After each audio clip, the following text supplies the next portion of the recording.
Iran says diplomatic efforts with Washington cannot advance under repeated ceasefire violations.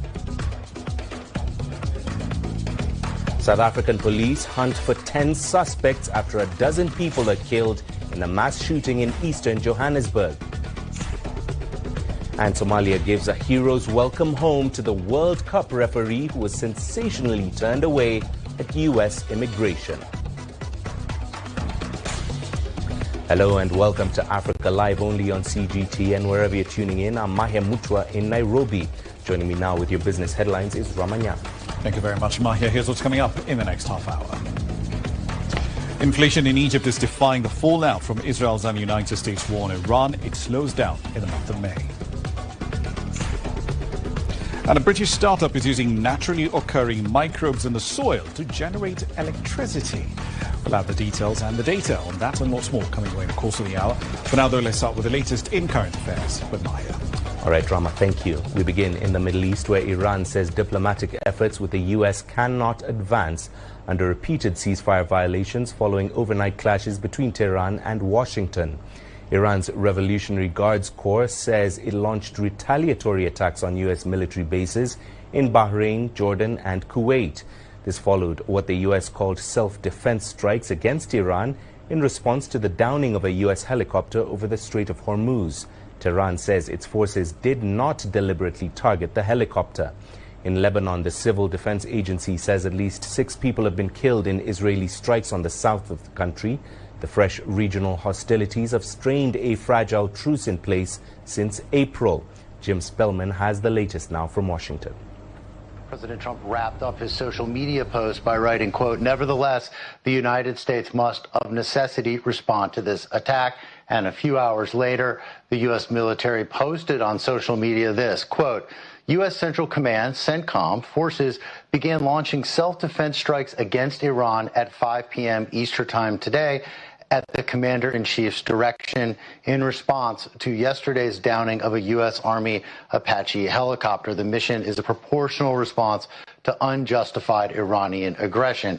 Iranian media soon reported missile strikes as well as air raid sirens going off on coastal cities, including Qasem Island, Bandar Abbas, and Sarik. The targets appear to be military and naval bases, radar stations, artillery batteries, and at least some water storage tanks. Shortly before 9 p.m. Washington time, CENTCOM announced that its attacks had been completed. President Trump at times struck a defiant tone, as we heard on social media, threatening to attack Iran, but at the same time telling the Wall Street Journal that the Apache helicopter incident wasn't a big deal, and also saying that peace negotiations continue to go well and he expects a deal in the coming days, though, of course, we've heard that many times in the recent weeks. President Trump's staff also telling several U.S. media outlets that the attacks from the U.S. perspective should be seen as a warning shot, and the White House expects peace negotiations to continue. Iranian President Masoud Pezeshkian says Iran must get out of a no-war, no-peace state following overnight clashes with the United States. Saper Saremi has more now from Tehran.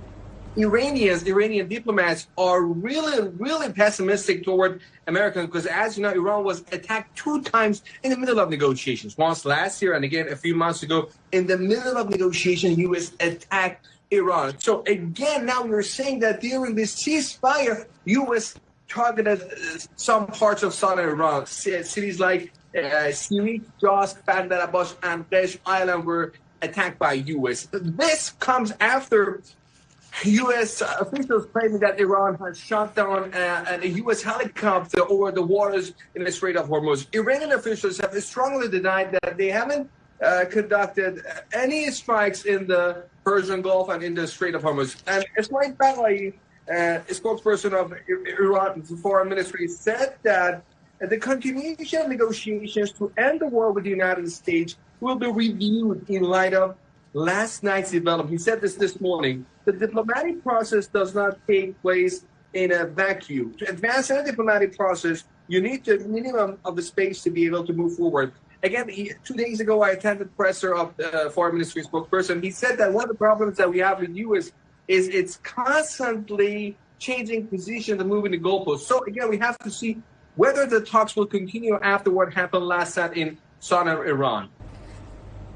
South African police have launched a massive manhunt for 10 suspects thought to be behind a mass shooting at an informal settlement in Johannesburg. A dozen people were killed and 9 others left fighting for their lives after an armed gang entered the area and randomly opened fire on Tuesday night. As Cgtn's Julie Shire reports, it's a tragedy that has become all too familiar in such settlements, and residents want more protection. Abandoned beer bottles and shoes are some of the remnants left behind on a blood-stained tavern floor at the Jumpers informal settlement in Johannesburg. A shooting in the area just before midnight left 12 people dead and a community in disbelief. A distraught resident who asked not to have her face on camera relayed the harrowing events. I heard a big bang. It sounded like New Year's Eve crackers, only to find out we were being shot at all over. After that, I went to bed. I didn't go out because I was scared. According to police, a gang of 10 men armed with rifles entered the area in a Toyota Quantum and targeted their victims on foot. You could classify these people to be insane, heartless, barbaric, because you could see the way they were moving, because when we tried to account on what actually happened, you could see they entered in and started shooting, and then going forward, and at the end of the day, and then they were picked up. Residents caught in the crossfire believe the attack may be linked to a turf war between illegal miners. The police are yet to confirm the motive behind the tragic shooting that has struck fear into this community. I don't know what to say, it's too hard. All we're asking for is safety. Our government is failing us. We're scared. We don't even know where we will sleep. Even today, we don't know what will happen later.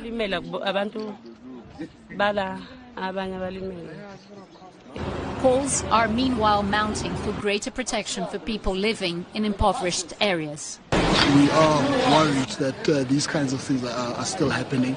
They need to definitely pay more attention. In South Africa, mass shootings in informal settlements occur with devastating regularity. The country has one of the highest murder rates in the world, and for communities like Cleveland, the grief, trauma and fear that it could happen again have become all too familiar.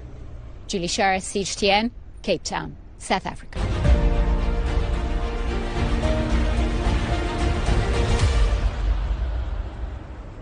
We turn now to our continuing coverage of the Ebola outbreak. The World Health Organization says there are now 550 confirmed cases and 101 confirmed deaths in the Democratic Republic of Congo.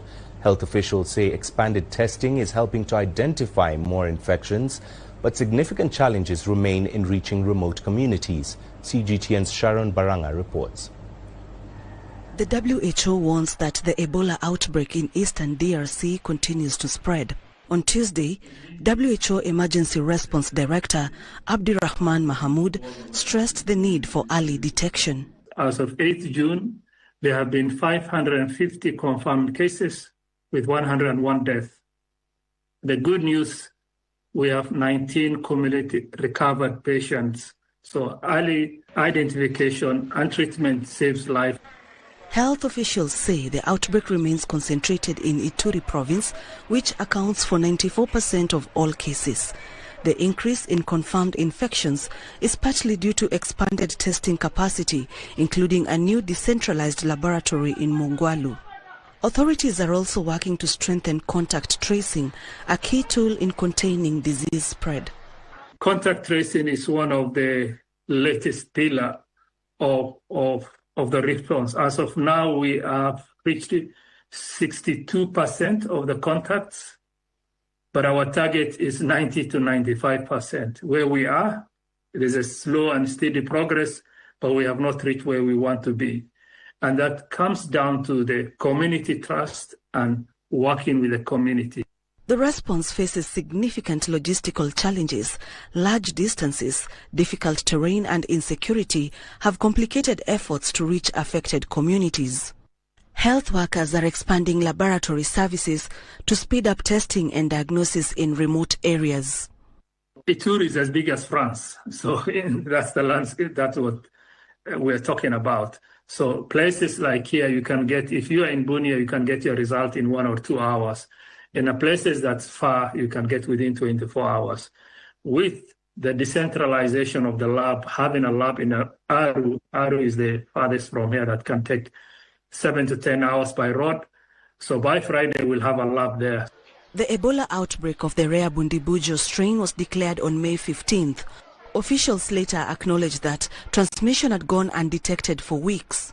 The epidemic is affecting Ituri, North Kivu and South Kivu provinces, which are already struggling under years of armed conflict. Sharon Baranga, Cgtn. Meanwhile, Congolese authorities have been stepping up the Ebola response, but some resistance still persists within communities in Bunia, undermining the outbreak control measures. To help tackle this, local volunteers are now taking part in awareness-raising campaigns. Cgtn's David Mbithi has that report. In the heart of one of Bunia's popular markets, another critical message carrier is passing through this busy trading ground, balancing between clothing stands and a constant trickle of customers. Nadine Sumbuso is armed with awareness-raising materials to educate locals on Ebola prevention and has been doing this for the past 2 weeks. Her organization, known as Health My Priority, has been reminding traders of the essential measures they need to take to limit the risk of infection. But despite these efforts, some people here continue to doubt the very existence of the disease. Before today, we targeted the Monique market to raise awareness among the public about the existence of Ebola virus disease, prevention methods, how to recognize the signs and symptoms, and how the virus is transmitted. There are some people who say that Ebola doesn't exist, and there is another kind of resistance regarding what is happening at treatment centers. When people come with stories saying that they have lost a loved one because they weren't properly treated, it discourages the public.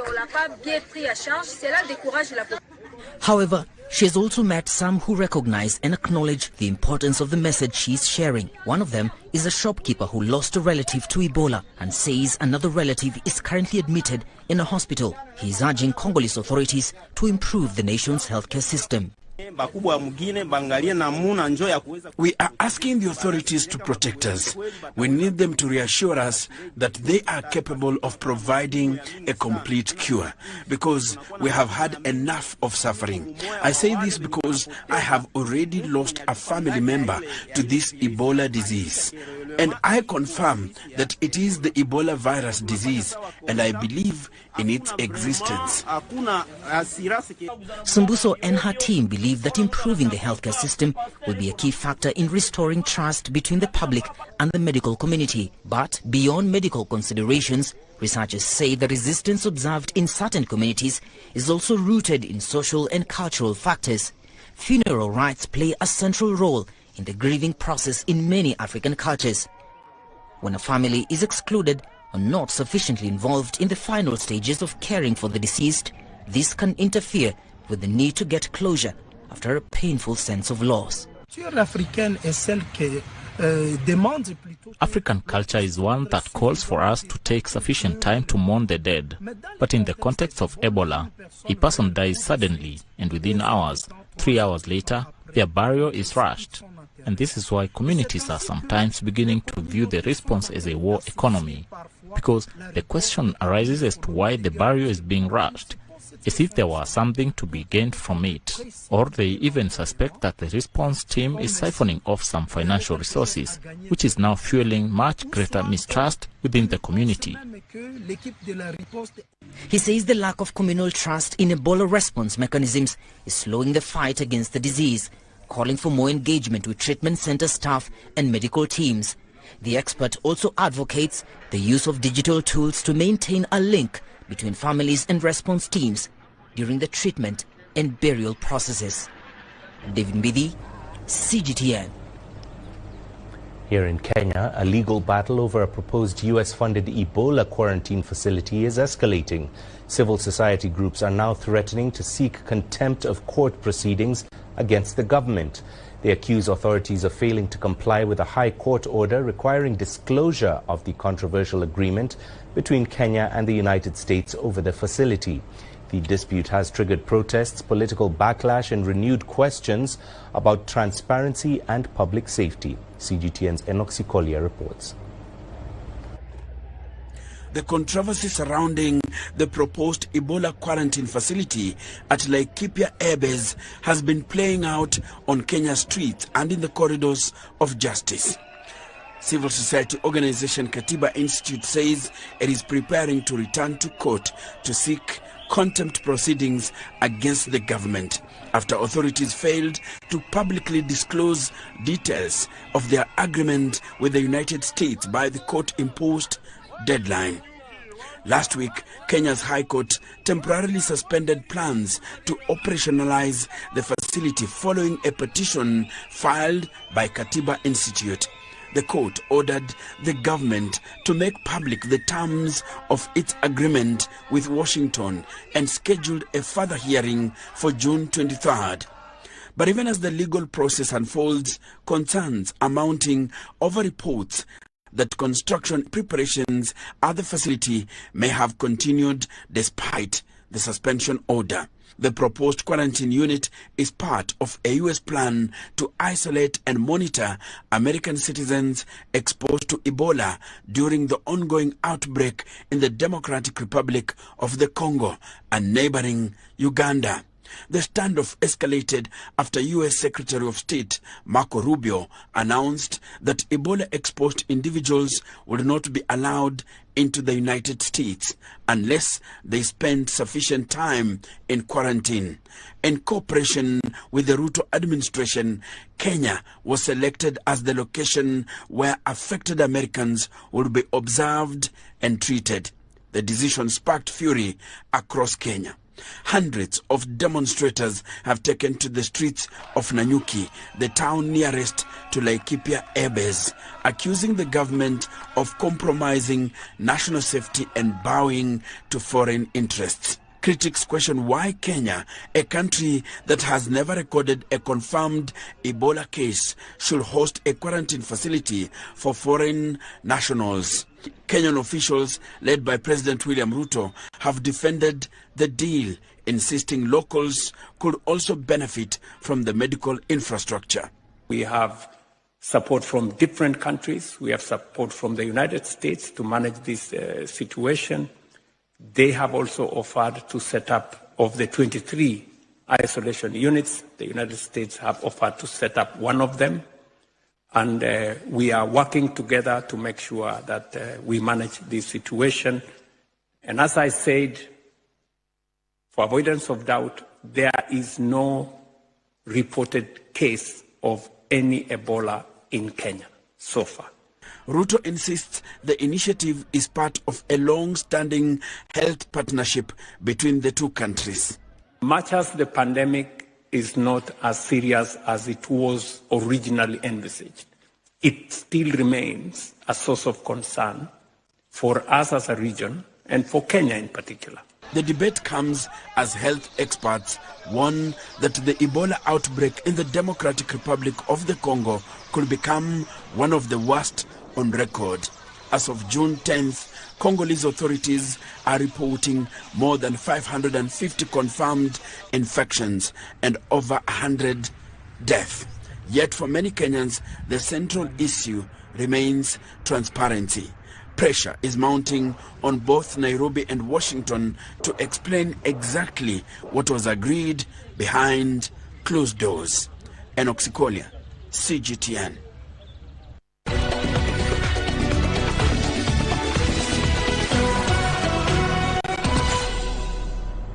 Meanwhile, the FIFA World Cup kicks off in Mexico City tomorrow night, with South Africa up against the co-hosts in the iconic Estadio Azteca. Now, before a ball has even been kicked, it is a tournament which has attracted controversy, from escalating costs for fans to entry restrictions for the fans and even some officials of several countries. Earlier this week, a Somali referee, one of Africa's finest, was stopped by U.S. immigration officials at the Miami airport and told he wouldn't fulfill his dream of officiating at the World Cup. Well, Omar Abdulkadir Artan has since returned to Mogadishu to a hero's welcome, and he has told his country not to despair, that better days lay ahead. Cgtn's Sofia Shimechero tells us more. Activity at Somalia's main airport was temporarily disrupted on Wednesday morning when top African referee Omar Abdulkadir Artan arrived back home to a rapturous welcome by fans and officials after he was denied entry into the United States ahead of the World Cup. Artan was turned away by U.S. Customs and Border Protection after arriving in Miami. U.S. officials say the Somali national was considered a national security threat and deemed inadmissible after vetting. Back home, Artan, who had been set to become the first Somali to officiate at football's global showpiece, cut a diplomatic tone as he spoke of the harrowing episode. Everything that happened is for a reason and according to an almighty plan. I would like to thank FIFA for their continued support during this process.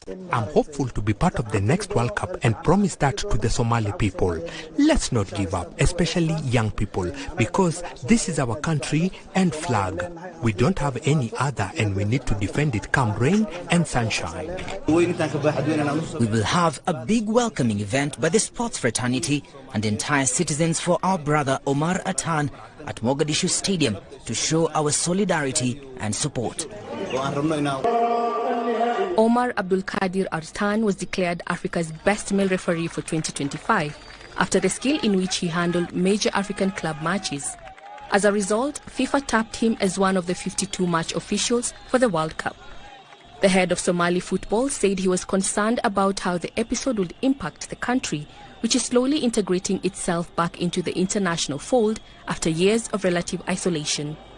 The denial has now affected Omar Artan, a referee who earned the right to officiate at the highest levels of world football and truly deserved that opportunity. His refusal will definitely impact us because we wanted him to continue this work for which he toiled so hard. It will also affect not only the football community, but Somalis at large.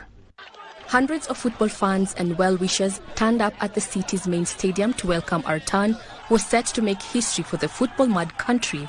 They condemned the U.S. decision. I will not watch the World Cup. It does not interest me anymore because my Somali son, whom I supported, is not participating. FIFA's support is not enough.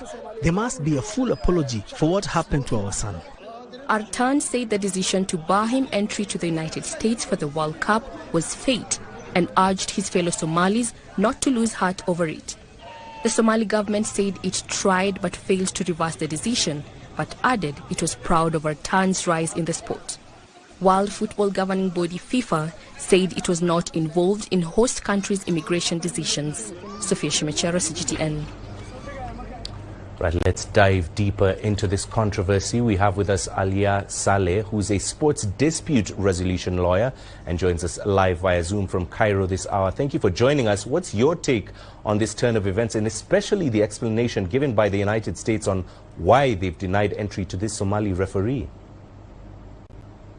Hello, thank you so much. Regarding this issue, let's recall the explanation that have been published by the United States in this regard.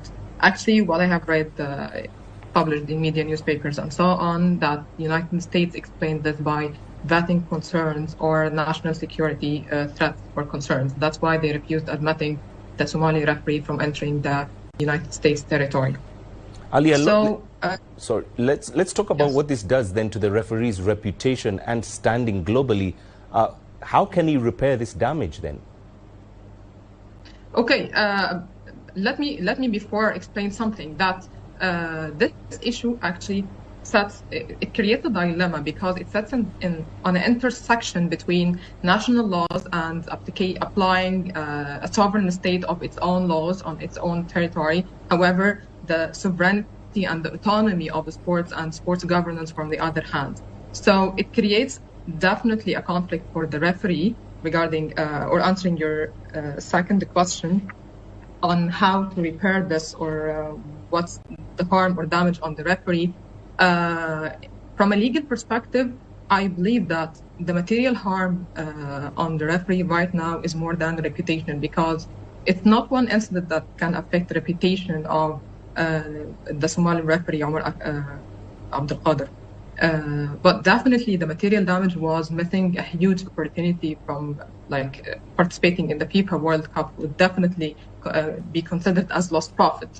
So how to repair this? As I have just said, this issue creates a dilemma because it sets an intersection between national laws and Lex Sportivo or international sports law.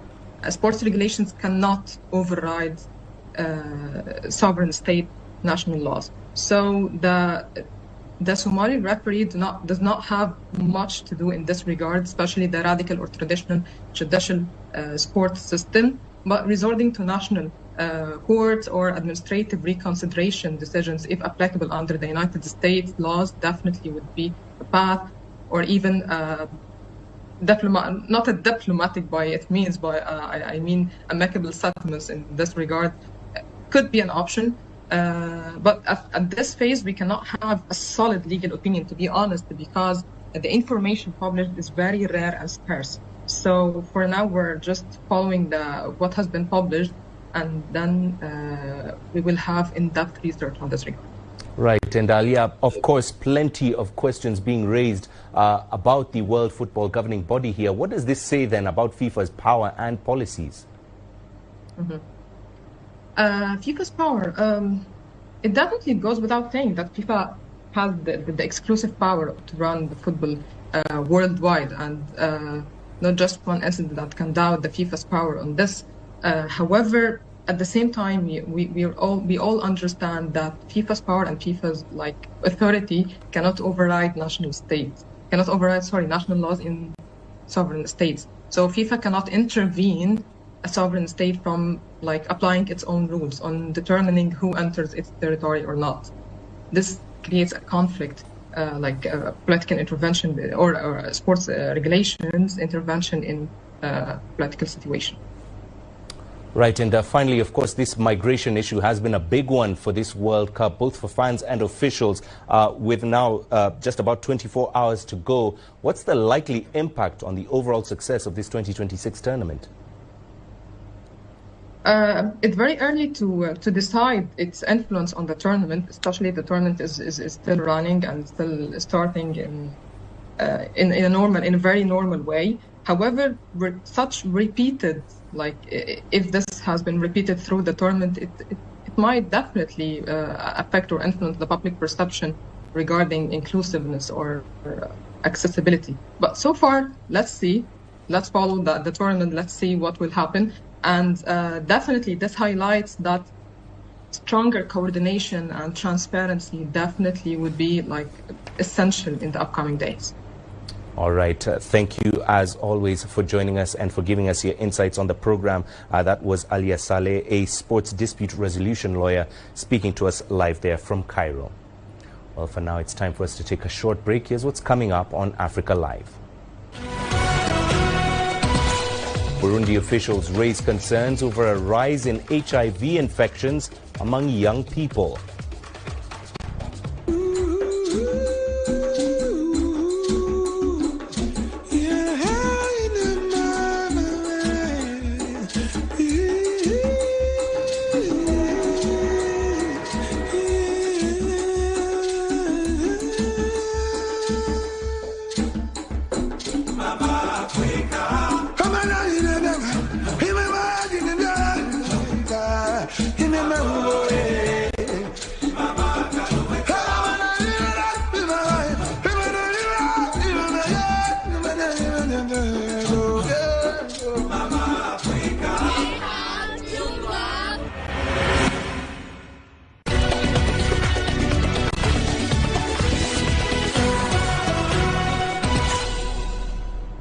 Welcome back. Let's take you to Burundi now, where health officials say they are deeply concerned by a rise in HIV infections, particularly among young people.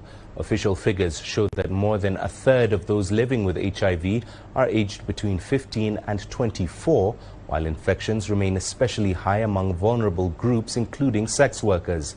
Officials say reduced funding, stigma and declining awareness campaigns are hampering prevention efforts there. Cgtn's Joy Kiruki Juma has the details. Across Burundi's capital, Bujumbura, centers providing HIV awareness, screening and care services are expanding efforts to respond to growing concerns, particularly among those aged between 15 and 24. At the Holistic Center for Young People Living with HIV and AIDS, healthcare workers are encouraging people from this age bracket especially to get tested. The role of our center is to raise awareness among young people about the importance of early HIV and AIDS testing so that we can support them, advise them and offer them appropriate care. We also encourage young people to become advocates for awareness raising among their peers, as young people represent the future of Burundi.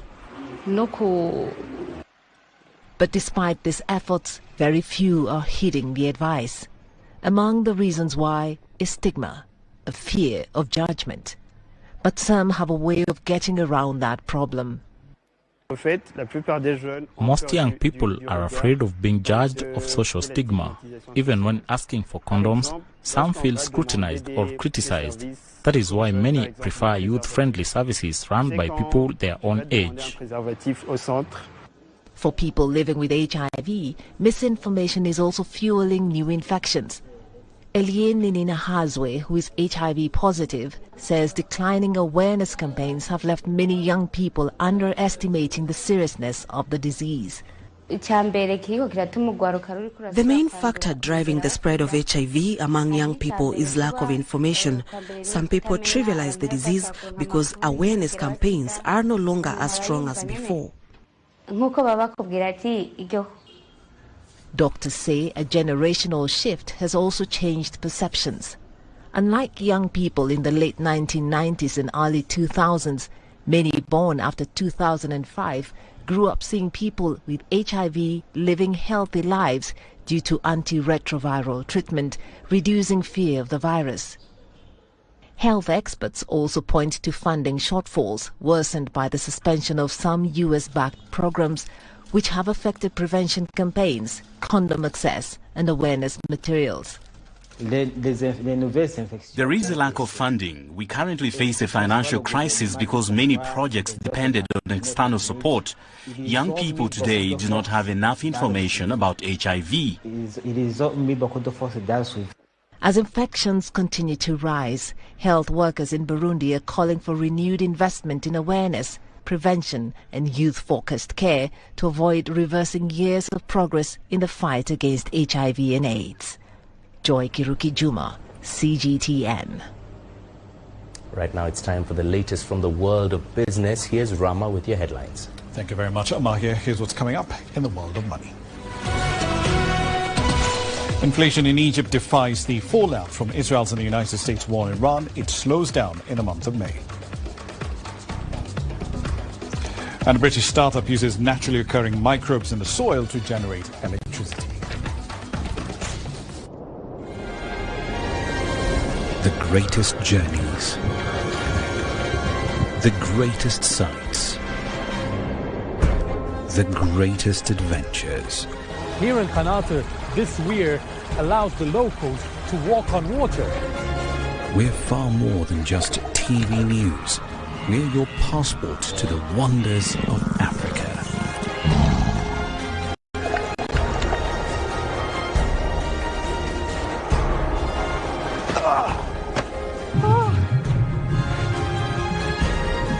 So let's explore.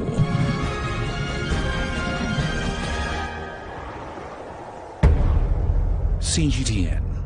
See the difference.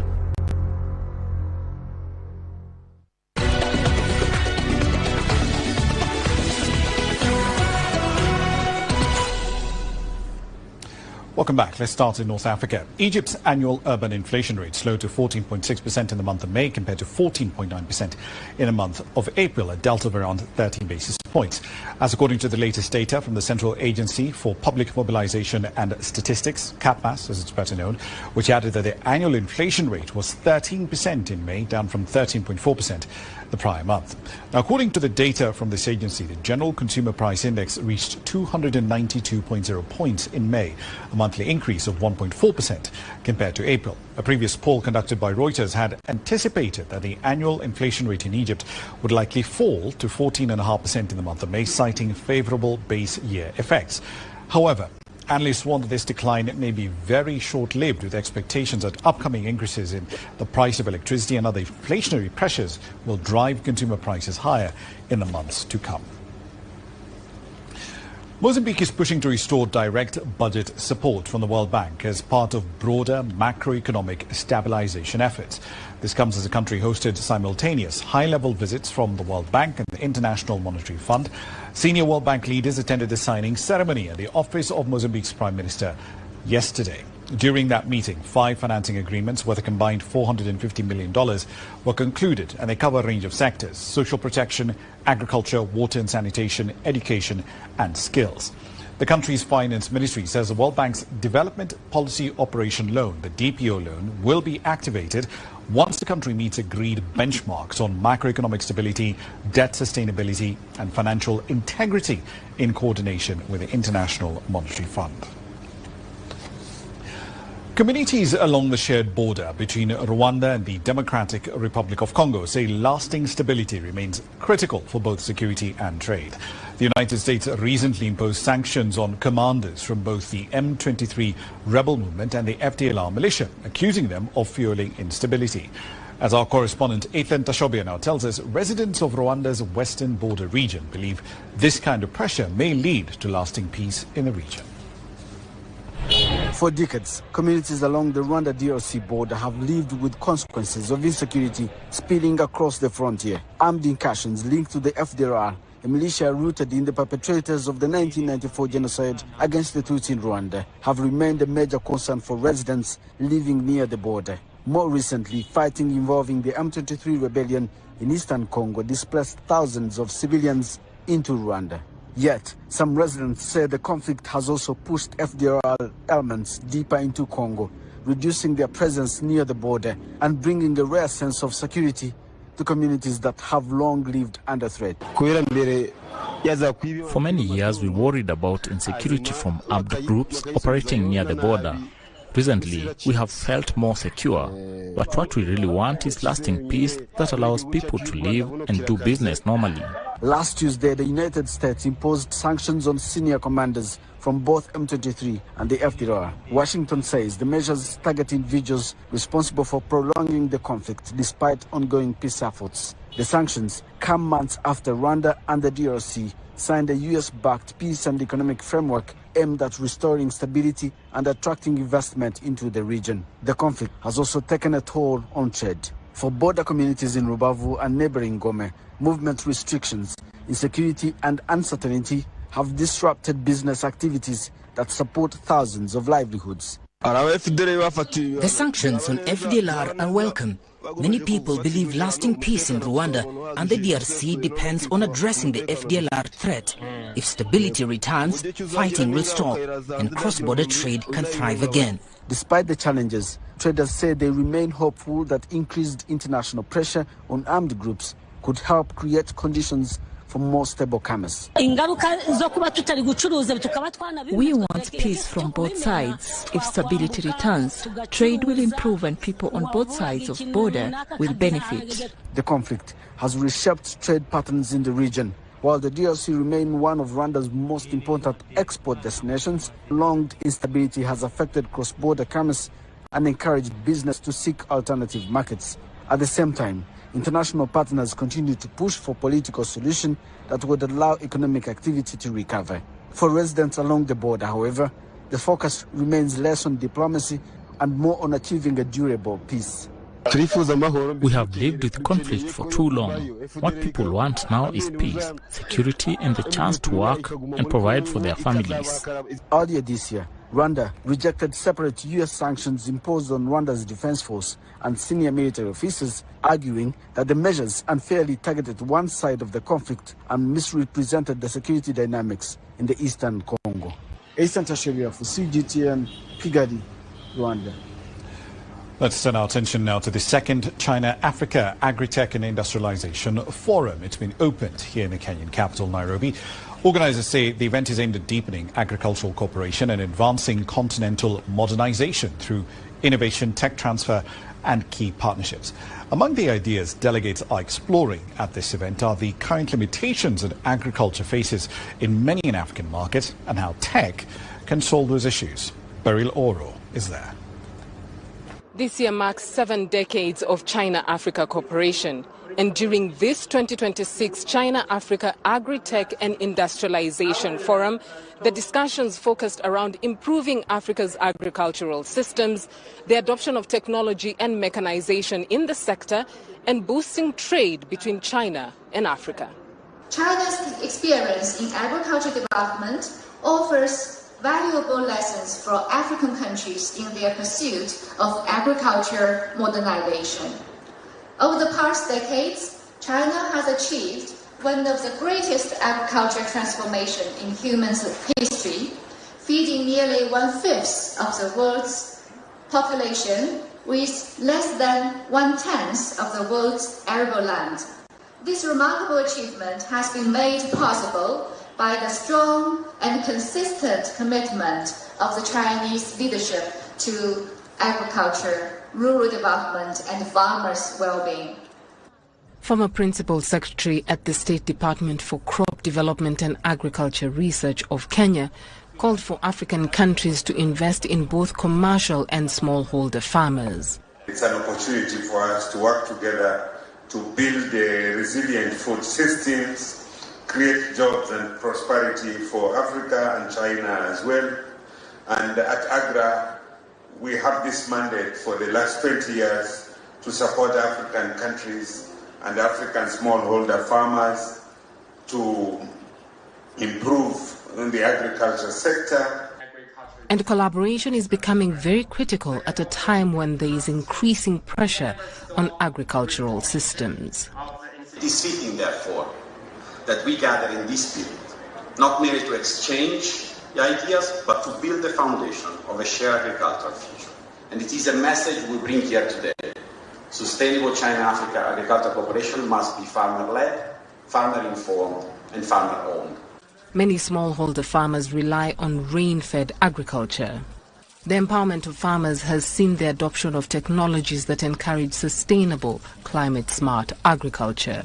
Our mission is to develop and commercialize life-changing technologies so that we can enable farmers to overcome these challenges. And definitely the vision is to have a world where farmers can take control of their environment in rewarding and sustainable ways.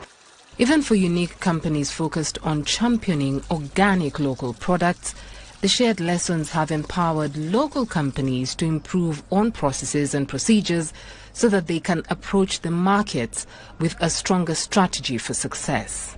We have put up measures to take care of the farmers themselves, the farming communities. So we have set up we are tech-driven company. So we are setting up all the system from growing, from the seeds to the product itself. And with the recently adopted zero-tariff policy, African farmers are exploiting the available new market to increase revenue. Beryl Oro, Cgtn. Now then, here's a question for you. What if the next source of clean, renewable energy was right beneath your feet? A British startup says naturally occurring microbes in soil can generate electricity, and that could potentially power sensors on farms and remote locations without the need for either batteries or solar panels. Researchers are now testing this tech in real-world conditions as they work towards commercial deployment. Ian Kinyua has that report. At first glance, they look like ordinary mushrooms growing from the ground. But these devices are quietly harvesting electricity from one of nature's smallest workers, bacteria. At a testing site near the University of Bath, researchers are trialing soil-powered batteries designed to generate energy around the clock. We're currently in our bactery garden, which is one of our field testing facilities outside of Bath. This is where the real science happens. One thing is demonstrating things out in the lab, but we've put real emphasis on seeing whether we can replicate what we observe in the lab in the real world. The technology relies on naturally occurring microbes in the soil. As the organisms break down organic matter, they release electrons. Bacteria's system captures that energy and converts it into usable electricity. Engineers say the challenge is making the technology work consistently in different climates and soil conditions. So we take microbes that are already in the soil, they're living organisms, and we create conditions within the soil and the reactor that allows them to produce electrons, and we take those electrons and we produce that power. And so at the moment what we do in the lab right here is we develop these fuel cells, these reactors, to work on various different soil types in various places. As you can imagine, outside the environment is very different. The company believes the devices could help power low-energy equipment, such as weather stations, where replacing batteries can be costly and difficult. So this device will be designed to be completely maintenance-free, and we anticipate about a 30-year lifespan for power production. And it's all possible because of the beauty of soil and its capabilities of self-regenerating and sustaining an ecosystem within. Unlike solar panels, the system can continue producing electricity day and night.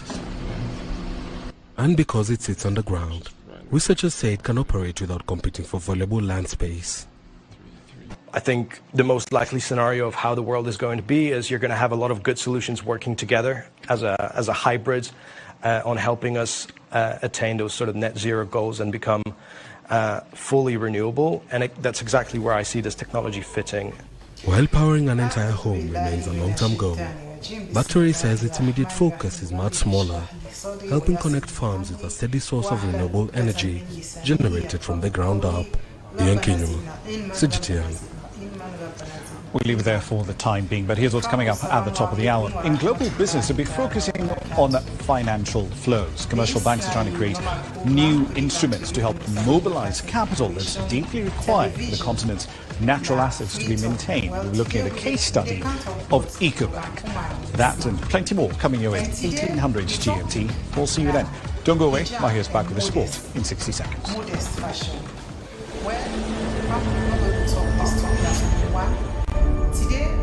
How would you create your legend? On the fields, on the tracks, in the arenas of Africa.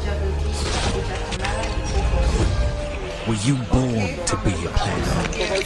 Could this moment be yours?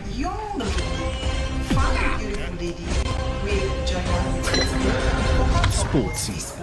Find your game. In Islam, and they can't talk more about modesty in Islam, hijab in Islam, and these are no other possible, but unfortunately they come second.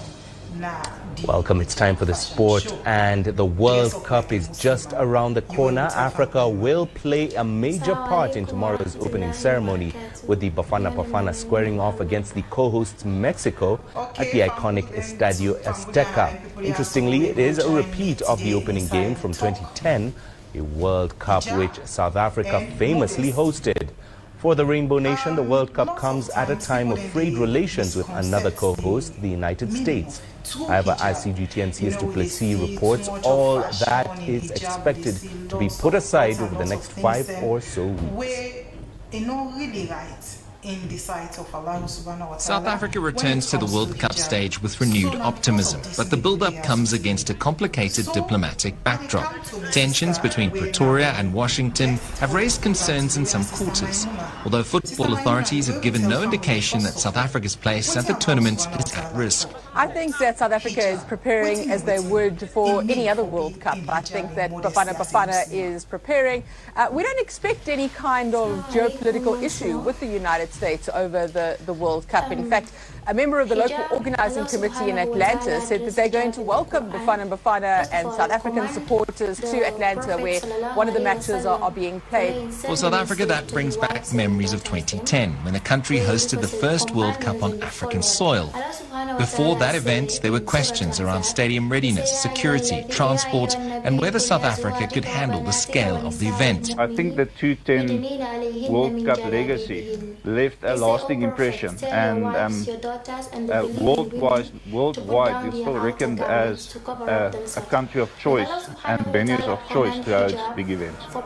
For supporters, the experience begins long before kickoff, with visas, flights, accommodation and movement between venues all part of the journey. South Africans are not on the ban travel list, despite what Donald Trump has been saying about South Africa and a genocide happening here, which is very much not the case. So I expect that the World Cup will be fine. Hopefully Bafana will advance beyond the group stages. But I suspect that they are preparing as they would for any other World Cup. I don't expect there to be any kind of politics around it. I think the focus will be on the football. 16 years ago, South Africa and Mexico kicked off the first ever FIFA World Cup on African soil, a moment that became part of the country's sporting history. Now they meet again in the opening game of the World Cup against the backdrop of political tensions between South Africa and the United States. But for Bafana, the focus remains on preparation, grasping the opportunity, and making Bafana's presence count on football's biggest stage once again. CS2+C, Cgtn, Johannesburg. Well, that opening game will be played at one of the most iconic venues in world football, the Estadio Azteca, which opened in 1966 and holds 83,000 spectators, becomes the first stadium to host 3 opening matches at a World Cup. It has also hosted 2 World Cup finals back in 1970 and 1986, both won by South American nations. The Bafana will also face Czechia and South Korea in Group A. They are, of course, just one of 10 African teams at this year's tournament. Let's have a quick look at who will represent the continent over the coming weeks. For the first time ever, 10 African teams will feature at the FIFA World Cup, thanks to the expanded 48-team format at the 2026 finals that will be co-hosted by Mexico, Canada and the United States. But before the next chapter begins, let's now look back at Africa's history at football's grandest stage.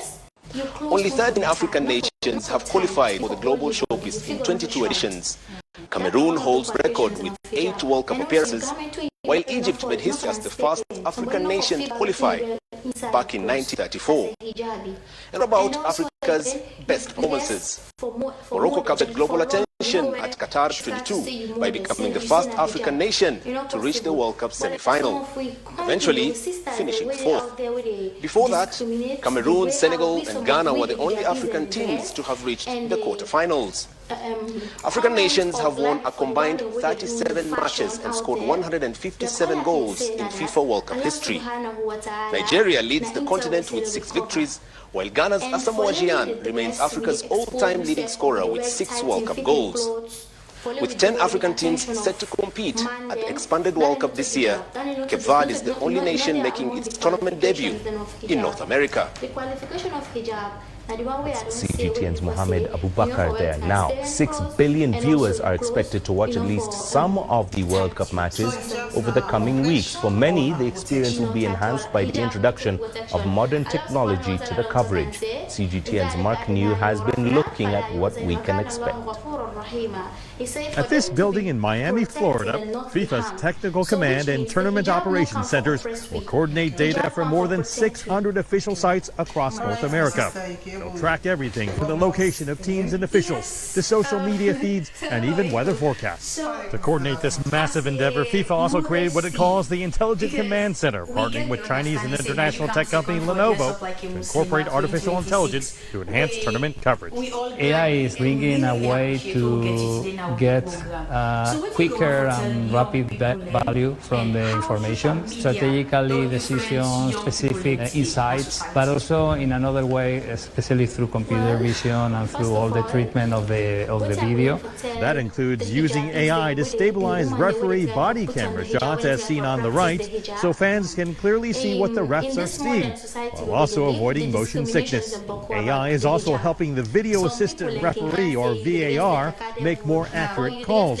Rather than using traditional photographs, Lenovo has built an AI model to develop 3D avatars of the players.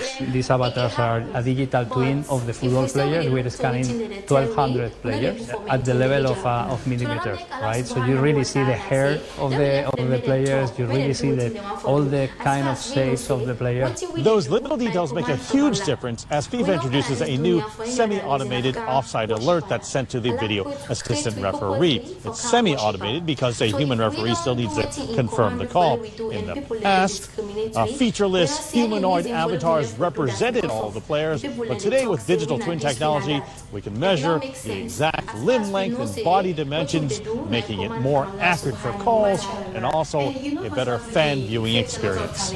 Scanning the players, having the real digital twin of the players is making this very realistic, right? So everybody will see that the reality match with the generated picture. FIFA and Lenovo are also introducing FIFA AI Pro, which seeks to literally level the playing field. All teams will have access to an AI-powered knowledge assistant that provides analytics and performance insights to coaches and players. Certain countries are able to bring a much larger staff force with data analysts, etc., whereas some countries with smaller budgets, they can't do that, right? So this is about giving people access to the same data and being able to make informed decision-making. So while millions of fans around the world cheer on their favorite teams, advanced AI technology will be working hard behind the scenes to try to make the game both fairer and more competitive than ever. Mark New, Cgtn, San Francisco.